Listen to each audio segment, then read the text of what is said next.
বউ পাইয়া সুন্দরী স্ত্রী পেয়ে মায়ের কথা ভুলে যেও না। অনেক সাহেব আছে মায়ের কথা ভুলে যায়, স্ত্রীর কথা অনুযায়ী মায়ের উপর অত্যাচার করে, এরকমও বহুত আছে। আল্লাহ পাক বলছেন শোনো, وَقَضَى رَبُّكَ أَلَّا تَعْبُدُوا إِلَّا إِيَّاهُ وَبِالْوَالِدَيْنِ إِحْسَانًا। তোমার প্রভুর পক্ষ থেকে ফয়সালা হয়েছে, চূড়ান্ত সিদ্ধান্ত হয়ে গিয়েছে, আমি আল্লাহর ইবাদতের পর তোমার মা বাপের ইহসান করবে, খেদমত করবে, তাদের জন্য উপকার করবে, তাদেরকে ভালোবাসবে। আল্লাহ রাব্বুল আলামিন বলেন মা বাবার সঙ্গে কেমনে কথা বলবে, তাদের সাথে কিভাবে আচরণ করবে, আল্লাহ তাও শিখিয়ে দিয়েছেন।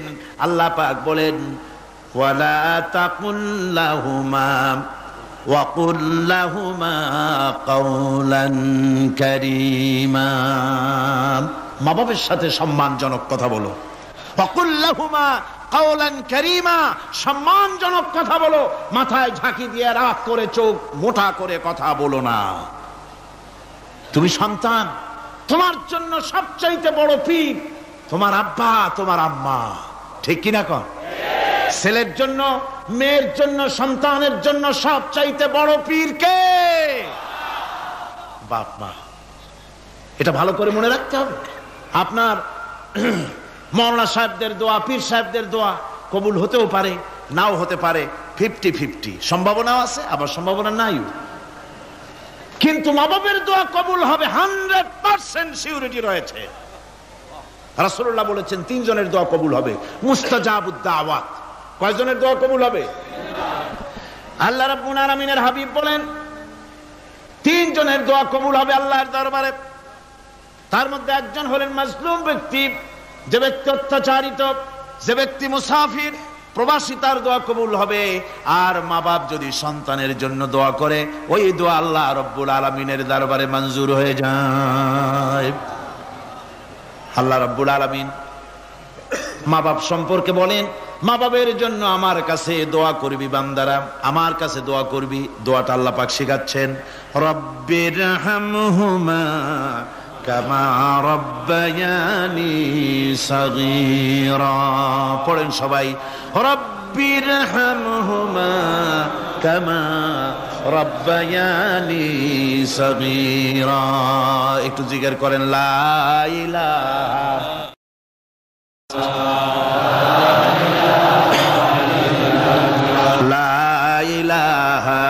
ইল্লাল্লাহ, লা ইলাহা ইল্লাল্লাহ, লা ইলাহা ইল্লাল্লাহ, লা ইলাহা ইল্লাল্লাহ মুহাম্মাদুর রাসূলুল্লাহ।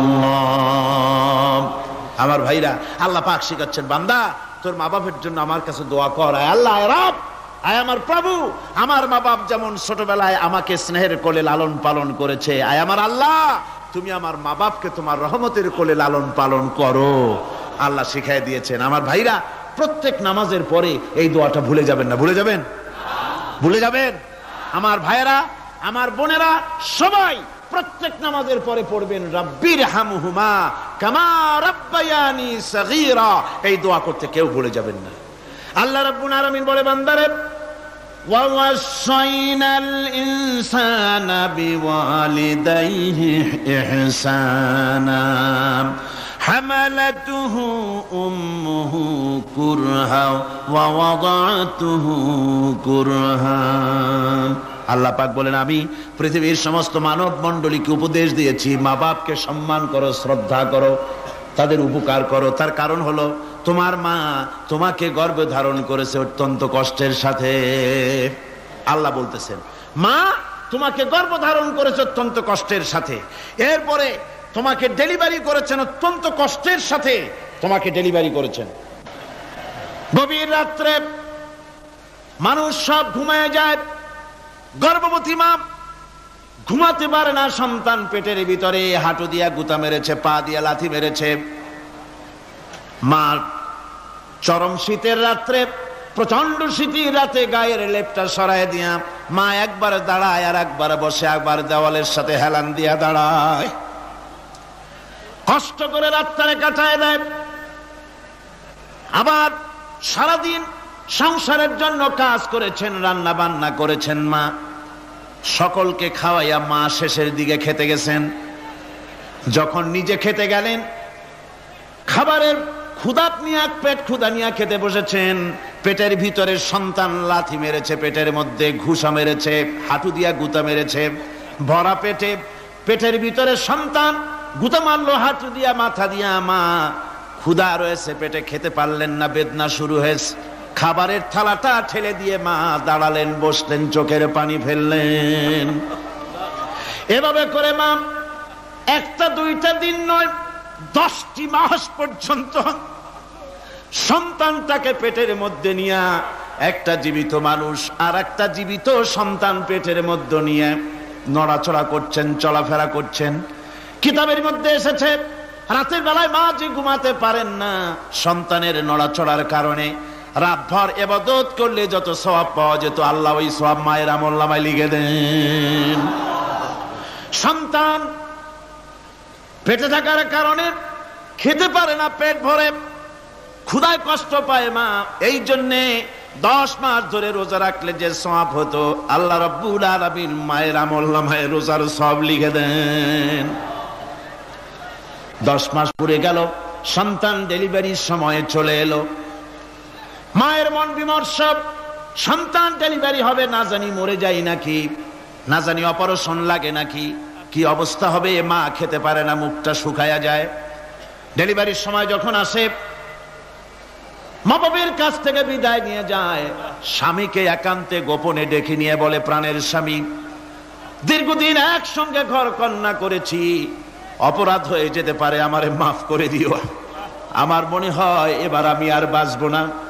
সংসার থাকলো, চাবি থাকলো, সব বুঝে নাও, আমারে মাফ করে দিও। মা চলে গেল সতিকা গৃহে, ক্লিনিকে চলে গেল, অপারেশন থিয়েটারে চলে গেল, অথবা ডেলিভারির জায়গায় চলে গেল। ডেলিভারি পেইন শুরু হয়ে গেল, বেদনা শুরু হয়ে গেল। এক একটা বেদনা যেন মায়ের এক একটা মৃত্যু যন্ত্রণা শুরু হয়ে যায়। এমন যন্ত্রণা, প্রসব বেদনা দুনিয়ার ভুক্তভোগী মা ছাড়া আর কেউ জানে না। এই চরম বেদনার ভেতর দিয়ে, চরম কষ্টের ভিতরে মা যখন একটা বাচ্চা প্রসব করলো, জিহাদের ময়দানের মতো মা রক্তাক্ত হয়ে গেলেন, সন্তান দুনিয়ায় এলো। মা তখন অস্থির থাকেন। এত বড় বিরাট কষ্টের ভিতরে আল্লাহ রাব্বুল আলামিন বলেন, সন্তান যখন ডেলিভারি হয়ে গেল, মায়ের মনের ভিতরে আমি তখন এই ফিলিংস, এই টেন্ডেন্সি জাগ্রত করে দিই, দেখ কি হয়েছে। মা তখন দেখতে চায় কি হয়েছে। মায়ের সামনে যখন এত কষ্টের, হৃদয় রিংগ্রণ, কলিজার 32টি নাড়ি ছেঁড়া যন্ত্রণার সন্তান যখন মায়ের চোখের সামনে আসে, আল্লাহ পাক বলেন, মা যখন তার ছেলের মুখের দিকে তাকায়, মেয়ের মুখের দিকে তাকায়, আল্লাহ বলেন 10 মাসের পেটে ধরা কষ্ট আর ডেলিভারির সব কষ্ট মায়ের মন থেকে মুছে ফেলে দেই। আল্লাহ রাব্বুল আলামিন বলেন, খবরদার দুনিয়ার মানুষ, এমন মায়ের সাথে নাফরমানি করবি না, এ মায়ের সাথে নাফরমানি করবি না, মাকে সম্মান করবি, মার কাছে দোয়া চাবি। দুনিয়ায় যদি সম্মান চাও, রিজেক্ট চাও, মায়ের পায়ে ধরে কাঁদো। মায়ের জাতি অনেক সম্মান তার। রাসূল করিম সাল্লাল্লাহু আলাইহি সাল্লামকে প্রশ্ন করা হয়েছে, হুজুর খেদমত করব কার? হুজুর কয় মায়ের। তারপরে কার? হুজুর কয় মায়ের। তারপরে কার? হুজুর বলেন মায়ের। তারপরে কার? তোমার পিতার। 3 গুণ, তোর মায়ের মর্যাদা 3 গুণ বেশি, তোর বাপের চাইতে মর্যাদা বেশি। সুবহানাল্লাহ পড়েন। আর আজকে ইসলামের শত্রুরা তারা বলে যে ইসলাম নারীর অধিকার আদায় করে নাই। নারীর অধিকার ইসলাম দেয় নাই তো কে দিয়েছে? আমার বন্ধুগণ, বিশ্ব নবী জনাব মুহাম্মদ রাসূলুল্লাহ সাল্লাল্লাহু আলাইহি ওয়াসাল্লাম মসজিদে নববীর ভিতরে বসে আছেন। এক বৃদ্ধা মহিলা মসজিদের মধ্যে প্রবেশ করলেন। হুজুর বৃদ্ধাকে দেখে দাঁড়ায় গেলেন, বিশ্ব নবী বুড়ি মেয়ে লোককে দেখে দাঁড়ায় গেলেন। আল্লাহর নবী বুড়িকে দেখে দাঁড়ালেন। বুড়ি যখন কাছে এলেন, আল্লাহর নবী নিজের গায়ের চাদর বুড়ির জন্য বিছায়া দিলেন। বুড়ি বসলেন। এরপরে কথাবার্তা সারার পর বুড়ি যখন বিদায় হবেন, হুজুর আবার দাঁড়ালেন। বুড়ি মহিলা চলে গেলেন। সাহাবায়ে কেরাম বলেন, ইয়া রাসূলুল্লাহ, কিছুই বুঝলাম না, একজন বৃদ্ধা মহিলার জন্য বিশ্বনবী দাঁড়ান আর গায়ের চাদর বিছান, আমরা বড় আশ্চর্য হয়ে গেলাম। নবীজি বলেন, ও আমার সাহাবীরা, তোমরা জানো না এই মহিলাকে চিনতে পারো নাই? আমি আমার মায়ের দুধ আমার জীবনে কিসমতে তেমন হয় নাই, আমি আমার মায়ের দুধ তেমন কিসমতে পাই নাই। যার বুকে দুধ খেয়ে, যার কোলে কাখে চড়ে আমি বড় হয়েছি, আমার সেই দুধ মা, ইনি হযরতে হালিমাতুস সাদিয়া, আমার সেই দুধ মা। রাসূলুল্লাহ নিজে সম্মান দিয়েছেন মায়ের। খবরদার, মাকে অসম্মান করবেন না, মাকে সম্মান করবেন, মাকে শ্রদ্ধা করবেন। আমার বন্ধুগণ, আলেম ওলামা পীর বুজুর্গদের জন্য হাদিয়া তো দেন, আপনারা কোনো নিষেধ নাই, দেন। হাদিয়া দেওয়াও সুন্নত, নেওয়াও সুন্নত, দিবেন, আমি কোনো নিষেধ করি না। কিন্তু আমি বলতে চাই, পীর বুজুর্গদের কাছে, আলেম ওলামাদের কাছে হাদিয়া দিয়া আল্লাহরে যত না খুশি করতে পারবেন, এই ডালিম বেদানার মৌসুমে বেদানা একটা ভেঙে নিজ হাতে যদি মায়ের মুখে তুলে দেন, আল্লাহর আরশ খুশি হয়ে যাবে, আল্লাহর আরশে আজিম খুশি হয়ে যাবে, আল্লাহ পাক খুশি হয়ে যাবেন। মায়ের খাওয়াও, বাপকে খাওয়াও, তোমার সবচেয়ে বড় পীর তিনি। সুবহানাল্লাহ পড়ে, সুবহানাল্লাহ। মা বাপ যদি একটু দোয়া করে দেয়, তোমার জিন্দেগির কাম শেষ। একটু বদদোয়া করলে জাহান্নামে যাবা। কোন পীর সাহেব বদদোয়া করলে জাহান্নামে যাবে এমন কথা নয়, কোন মাওলানা বদদোয়া করলে দোজখে যাবে এমন কথা নয়। রাসূল বলেছেন, হুমা জান্নাতুকা ওয়া নারুকা, মা বাপ তোমার বেহেশত, মা বাপ তোমার জাহান্নাম। মা বাপ যদি অসন্তুষ্ট হয়, দোজখে যাবি, আর মা বাপ যদি খুশি, আল্লাহর জান্নাতে চলে যাবি। সুবহানাল্লাহ, সুবহানাল্লাহ, সুবহানাল্লাহ। মায়ের পায়ের তলে তোর বেহেশত। আমরা পুরুষ, আমাদের গত বছরও বলেছি, আমরা পুরুষ, আমাদের পায়ের তলে জুতা, আমাদের পায়ের তলে কি? শুধু জুতা। আর আমার মা, আমার মায়ের জাতি যারা এই প্যান্ডেলে বসে আছেন, আমার মায়েরা, বোনেরা, মায়ের জাতি যারা পৃথিবীতে, মায়ের জাতির পায়ের তলে আল্লাহর বেহেশত। সুবহানাল্লাহ। নারীর মর্যাদা ইসলাম দেয় নাই, কে দিয়েছে? আল্লাহ দিয়েছেন, আল্লাহ রাসূল দিয়েছেন। আমার বন্ধুগণ, হযরত বাইজিদ বুস্তামি, ছোট্ট বাচ্চা ছেলে, গভীর রাত্রে মা অসুস্থ, পানির পিপাসায় জেগে উঠেছেন। বাবারে, পিপাসায় শেষ হয়ে গেলাম, পানি দাও। ছেলে ঘরের ভিতরে পানি না পেয়ে বাইরে দৌড়াদৌড়ি করলেন। অনেক দূর থেকে পানি নিয়ে এসে দেখেন মা ঘুমায় গেছেন। পানি নিয়ে দাঁড়ানো, পৌষ মাস, মাঘ মাসের শীতের রাত, ফজরের সময় মায়ের ঘুম ভেঙে গেল। তাকিয়ে দেখেন বাইজিদ দাঁড়ানো, হাতে পানি থরথর করে কাঁপছে। জিজ্ঞাসা করে, বাইজিদ তুমি দাঁড়ানো কেন? ছোট্ট বাচ্চা বলে, মা পানি চেয়েছিলে তুমি গভীর রাত্রে, পানি ঘরে ছিল না, অনেক দূর থেকে আনতে হয়েছে। মা বলছে, ঘুমাও নাই কেন গ্লাস থুইয়া? বাচ্চা বলে, ঘুমাই নাই, তুমি যদি আবার পানি চাও, সময় মতো যদি দিতে না পারি, মা তোমার কষ্ট হবে, এই জন্য ফজর পর্যন্ত আমি দাঁড়ায় আছি, কখন তুমি পানি চাও। মা হাতের থেকে পানি নিয়ে পান করলেন। বাইজিদকে বিছানার উপরে আরাম করে কম্বল দিয়ে ঘুম পড়াইয়া দিলেন। হযরতে বাইজিদের মা উযু করে ফজরের নামাজ পড়ে সিজদায় চলে গেলেন। চিৎকার মেরে কেঁদে বলেন, আমার রব, আমার আল্লাহ, আমি আমার বাইজিদের মা, আমি মা হয়ে বাইজিদের জন্য দোয়া করি। বাইজিদ আমার জন্য আজকে যা করেছে, আমি মা, আমার কলিজা ঠান্ডা হয়ে গেছে। আয় আল্লাহ, আমি বাইজিদের জন্য দোয়া করি, তুমি তাকে সুলতানুল আরিফিন বানাইয়া দিও। মঞ্জুর হয়ে গেল আল্লাহ পাকের কাছে দোয়া। আমার ভাইরা, আল্লাহ পাক বলছেন, খবরদার, আমার ইবাদতের পরে মা বাপ, আল্লাহর ইবাদতের পরে কারা? মা বাপ। মা বাপকে সম্মান করো, শ্রদ্ধা করো, মোহাব্বত করো, কিসমত খুলে যাবে, কিসমত খুলে যাবে। মা বাপকে সম্মান করো। হযরত আবু হুরায়রা রাদিয়াল্লাহু তাআলা আনহু রাসূলের সামনে এসে কাঁদতেছেন। হুজুর বলছেন, আবু হুরায়রা কাঁদো কেন? কাঁদো কেন? রাতের বেলা কাঁদো কেন? হযরত আবু হুরায়রা বলছেন, হুজুর আমাকে মা মেরেছেন। হুজুর বলছেন, মা মারলো কেন? কোন অপরাধ করেছো? কোন গোস্তাখি করেছো? আবু হুরায়রা বলছেন, না হুজুর, কোন গোস্তাখি করি নাই। তবে মারলো কেন? হযরত আবু হুরায়রা বলছেন, হুজুর আমি আপনার দরবার থেকে ফিরতে রাত হয়ে গিয়েছিল। মা জিজ্ঞেস করলেন, আবু হুরায়রা এত রাত্রে কোথায় ছিলি? বললাম, আমি ছিলাম যে কদম চুমতে পারলে দুনিয়া ধন্য হয়, সেই দরবারে নববীর কদম মোবারক থেকে আসতে আমার দেরি হয়েছে। আমার মা মুশরিকা, আপনার নাম শুনে তার গায়ে আগুন জ্বলে উঠলো, আমাকে ধরে মারা আরম্ভ করলো। বলল, হয় আমার বাড়ি ছাড়বি আর না হয় মুহাম্মদ সাল্লাল্লাহু আলাইহি ওয়াসাল্লামের দরবার ছাড়বি। আমি বললাম, আমার মা, তুমি বুড়ি মানুষ, তোমার গায়ে যত শক্তি আছে সমস্ত শক্তি দিয়ে আমারে পিটাও, আমারে মারো। মারতে মারতে আমাকে বাড়ি থেকে তুমি বের করে দাও। তোমার বাড়ি শুদ্ধ, তাম দুনিয়া ছেড়ে দিতে পারি, আল্লাহর নবীর কদম মোবারক ছেড়ে দিতে পারি না। হুজুর আমার মা আমাকে গলা ধাক্কা দিয়ে বের করে দিয়েছেন। হুজুর বলছেন, আবু হুরায়রা তোমার মা তোমাকে মেরেছে, তুমি আমার কাছে নালিশ করছো? আমার তো এখানে ইন্টারফেয়ার করার কিছুই নেই। সুবহানাল্লাহ, সুবহানাল্লাহ। মা তোমাকে মেরেছে, এখানে আমার করার কিচ্ছু নাই। বিশ্ব নবী বলছেন, এত বড় পাওয়ারফুল নবী, লেজিসলেটিভ পাওয়ার, সারে আল্লাহ তাকে বানিয়েছেন শরীয়ত প্রণেতা।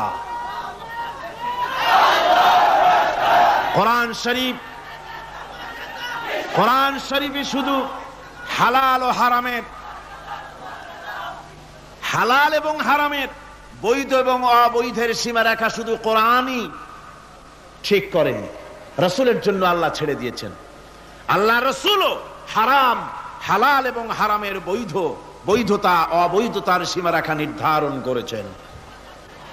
এত বড় ক্ষমতা তার, এত বড় পাওয়ারফুল বিশ্বনবী, তিনি বলছেন মা মেরেছে, আমার করার কিছু নাই। চিন্তা করেন কত বড় কথা, এ কথার লোড কত। হযরত আবু হুরায়রা বলেন, ইয়া রাসূলুল্লাহ, মা আমাকে মেরেছেন, আমি আল্লাহর নবীর কাছে মায়ের বিরুদ্ধে নালিশ করতে আসি নাই। বললেন, কেন এসেছো? হযরত আবু হুরায়রা বলেন, হুজুর এসেছি একটা কারণে, আমি জানি আল্লাহ নবী যদি আল্লাহর দরবারে হাত উঠায়া কোনো জিনিস বলে, আল্লাহ রাব্বুল আলামিন সঙ্গে সঙ্গে মঞ্জুর করে নেন। হুজুর আমি এসেছি, মেহেরবানি করে দোয়া করুন আমার মাকে যেন আল্লাহ হেদায়েত নসিব করে দেন। আল্লাহ নবী হাত উঁচু করে বললেন, আল্লাহুম্মা হিদি উম্মা আবি হুরায়রা, আয় আল্লাহ আমি দোয়া করি আবু হুরায়রার মাকে তুমি হেদায়েত নসিব করে দাও। রাসূলুল্লাহ দোয়া করছেন আর আবু হুরায়রা সমানে দৌড়াচ্ছেন। তিনি দৌড়াচ্ছেন, পেছন থেকে কয়েকজনে আবু হুরায়রার জামা টেনে ধরেছে, দৌড়ক। তাদের জানা আবু হুরায়রা খুব ভদ্রলোক মানুষ, কোন ঝড় ঝামেলার মধ্যে থাকে না, রাগ শাক করে না, চিৎকার মারে না, দৌড় মারে না, এত ভদ্র শরীর, দৌড়ায় কেন? না জানি কোন বিপদ বুঝি ঘটে গেছে। পিছন থেকে জামা টেনে ধরে বলে, দৌড়াও কেন? হযরত আবু হুরায়রা জামা সাহাবীর হাত থেকে ছিনায় নিয়ে বলেন, জামা ছেড়ে দাও, আমাকে দৌড়াতে দাও। আমি দৌড়াইয়া বাড়ি যে দেখতে চাই, আমি দৌড়াইয়া আগে আমার বাড়ি পৌঁছতে পারলাম না, আমি যাওয়ার আগে আমার আল্লাহর নবীর দোয়া আমার বাড়ি পৌঁছে গেছে, আমি এইটা দেখতে চাই। হযরত আবু হুরায়রা বাড়িতে গিয়ে দরজা নক করলেন, ভেতর থেকে আওয়াজ এলো, কে? হযরত আবু হুরায়রা বলেন, মা আমি তোমার আবু হুরায়রা ফিরে এসেছি। মা বলছেন, বাবা অপেক্ষা করো, দরজা খুলতেছি। হযরত আবু হুরায়রা বলেন, মায়ের গলার আওয়াজের ভিতরে শিরকিয়াতের কর্কশতা পেলাম না, মায়ের গলার আওয়াজের ভিতরে তাওহীদের গন্ধ পেলাম। আমার মনে হলো নবীজির নিক্ষিপ্ত তীর তার নিশানায় পৌঁছে গেছে। কিছুক্ষণ পর মা আমার বেরিয়ে এলেন, মাথা থেকে চুলের থেকে বুড়ি মানুষ, সাদা চুলের ভিতর থেকে পানি পড়তেছে। মা বলল, বাবারে তোমারে মারার পর আমি বড় অনুতপ্ত হয়েছি, অনুশোচনা করেছি, আমি গোসল করেছি, মনে মনে ভাবলাম আমার ছেলে তো কোনো খারাপ জায়গায় যায় নাই, কেন তারে মারলাম, আমি বড় লজ্জায় পড়েছি তোমারে মেরে। ও আমার আবু হুরায়রা, আমি গোসল করেছি, পবিত্র হয়ে গেছি, জলদি করে আমাকে নিয়ে চলো বিশ্ব নবী জনাবে মুহাম্মদুর রাসূলুল্লাহর দরবারে। হযরত আবু হুরায়রার মা ঘোষণা করলেন, আশহাদু আল্লা ইলাহা ইল্লাল্লাহু ওয়াহদাহু লা শারীকা লাহু ওয়া আশহাদু আন্না মুহাম্মাদান আবদুহু ওয়া রাসূলুহু। আমার ভাইরা, মা বাপ সবচেয়ে সম্মানের জিনিস। আল্লাহর ইবাদতের পরই মা বাপের খেদমত করতে হবে। আল্লাহ পাক বলছেন, বান্দারে দেখ, মায়ের পেট থেকে আনলাম, মায়ের বুকের মধ্যে মহব্বত পয়দা করলাম, এত মহব্বত দিলাম তোর উপরে, যে কোনো বিদেশে যান, যেখানে যান, বাড়িতে ফিরলে পরে সকলে ছেলে মেয়ে ভাই বোন সবাই দেখবে সুটকেসে আমার জন্য আনছে কি, সবাই চিন্তা করবে আমার জন্য কি এনেছে। একমাত্র মা সন্তানের মুখের দিকে তাকাবে, কখন খাইছে সে। সুবহানাল্লাহ, সুবহানাল্লাহ, আমার বাসার মুখখানা শুকনা, তুই বুঝি আজকে কিছু খাইস নাই। বিদেশে যেসব সন্তান থাকে, মা কাটা কবুতরের মতো ছটফট করে। আমার ছোটবেলার কথা আমি দেখেছি সরসিলা মাদ্রাসায় পড়তাম, আব্বা টাকা দিতেন মাদ্রাসায় যাওয়ার সময়, আবার মা আবার মুরগির ডিম বিক্রি করা, বিভিন্ন জিনিস বিক্রি করা বা বাজার করা পয়সা, উদ্বৃত্ত কিছু পয়সা আব্বার অজান্তে আমার হাতের মুঠার মধ্যে দিয়ে দিতেন। যখন মাদ্রাসার দিকে রওনা হয়েছি, পর্দার আড়াল থেকে দরজা থেকে দেখতাম, যতক্ষণ তাকায় দেখতেছি চোখ থেকে পানি দরদর করে পড়তেছে। সুবহানাল্লাহ, মা কি জিনিস! আল্লাহ আল্লাহ আল্লাহ। বিদেশে যদি কারো সন্তান মারা যায়, সবার জানার আগে কবি বলতেছেন, বিদেশে বিরাজ্যে যার পুত্র মারা যায়, পশু পক্ষী না জানিতে আগে জানে মায়। মায়ের কলিজার তারে টান লেগে যায়, মা বুঝতে পারে আমার সন্তানটা নাই। আহারে মা! আমার বন্ধুগণ, মা যার বেঁচে আছে বেয়াদবি করেছেন, পাও ধরে মাপ নিয়ে নেবেন, পাও ধরে মাপ নিয়ে নেবেন। মা তো পাও ধরে দেখবেন মাফ করে দিবে। সুবহানাল্লাহ, সুবহানাল্লাহ, কত দরদ তার বুকের মধ্যে।